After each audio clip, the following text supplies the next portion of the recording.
This morning, the court upheld a critical part of this law, the part that's made it easier for Americans to afford health insurance regardless of where you live.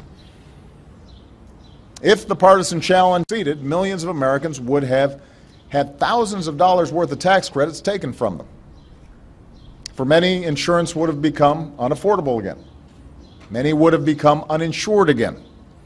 Ultimately, everyone's premiums could have gone up. America would have gone backwards. Yeah. What can I tell you? Welcome to the Steve Malzberg Show Thursday edition on a day when Barack Obama was gloating in the Rose Garden. Yes, he was, because this morning the U.S. Supreme Court came down on the side of Obamacare in their case involving subsidies, and the vote was 6-3. The decision was 6-3.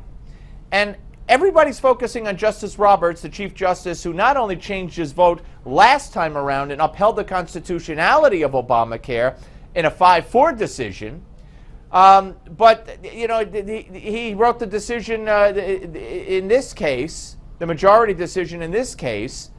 And, you know, but the truth is, even if Justice Roberts voted with the minority in this case, it still would have been a 5-4 decision in favor of the Obamacare subsidy. So I think too much focus is being placed on Justice Roberts. But the fact of the matter is, and I'm no legal scholar, but we will have legal scholars on, including Alan Dershowitz coming up in the next segment, and Congressman Louie Gohmert joins us momentarily. The law was written in such a way, it was poorly written. It was ambiguous. It made it seem that, by the way the law was written, that certain subsidies could not exist in certain states. So basically what Justice Roberts said in his majority decision was, no, this is what they meant. And you know what? Anthony Scalia said we should call this SCOTUS care, because this court has saved this law twice. And he's absolutely right. He's absolutely right.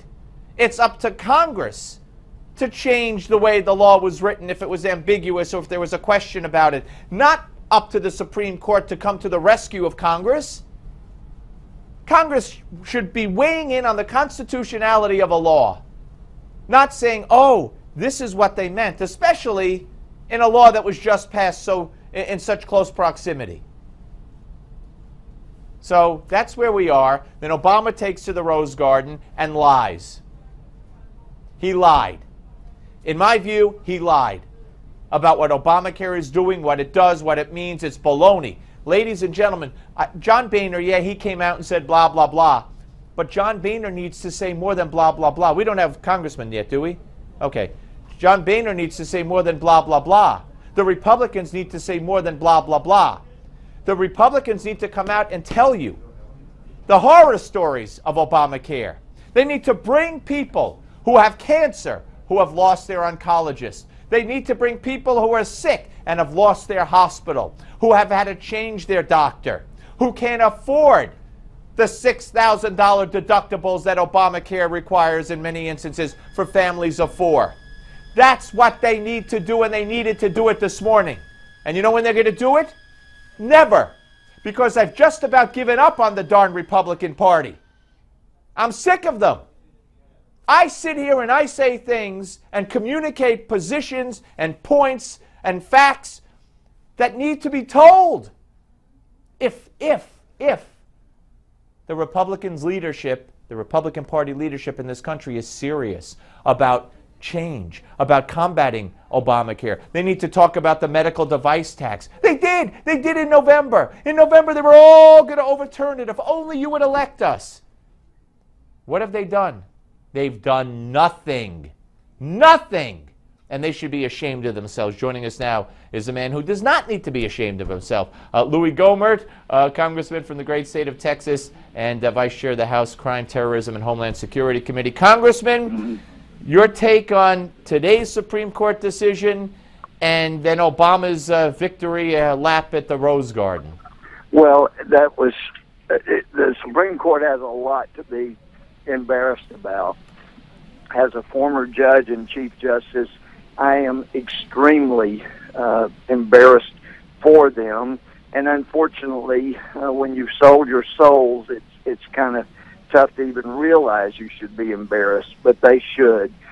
And, I mean, nothing condemns them more than their own words. Maybe you've talked about this, but at the end of the majority opinion, the last two paragraphs they just tacked on, it is the ultimate condemnation of themselves. Have you touched on that? No, go ahead. And I'm quoting from the majority opinion, the last two paragraphs. I'm not going to read the whole two paragraphs, but it says, in a democracy, how condescending is that? In a democracy, the power to make the law rests with those chosen by the people.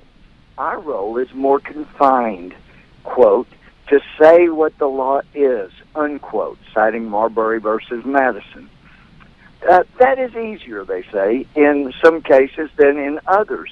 But in every case, we must respect the role of the legislature and take care not to undo what it has done. A fair reading of the legislation demands a fair understanding of the legislative plan. I mean, that's the next to last paragraph. Yeah. Does that condemn them or what?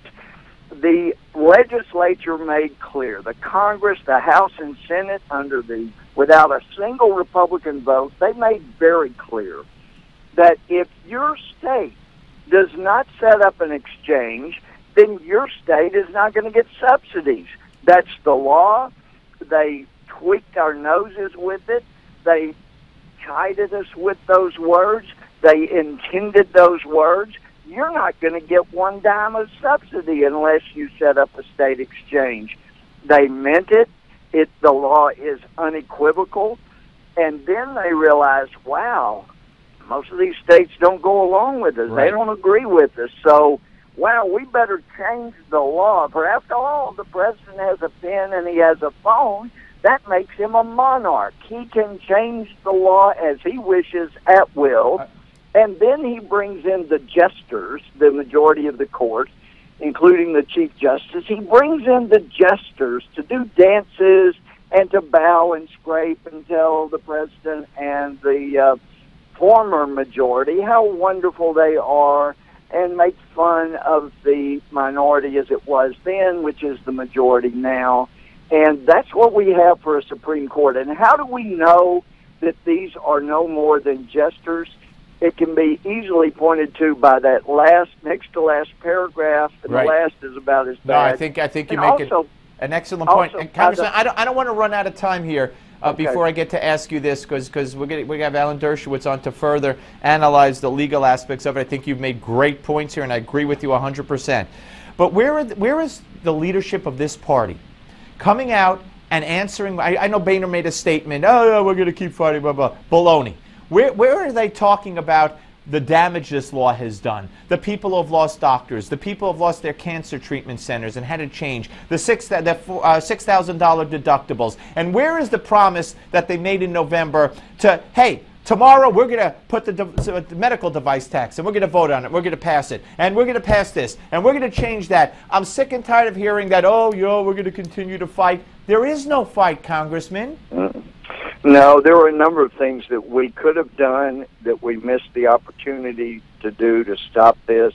There are things that we could have done. Heck, I tried to warn some of our leadership back the end of January and early February because I knew that, we have some unethical judges on the court. Nothing demonstrates that more than two that have performed same-sex marriages and still have not disqualified themselves as 28 U.S.C. 455. All right, but we got 30 seconds, Congressman. But, okay, what's the future? What's going to happen here?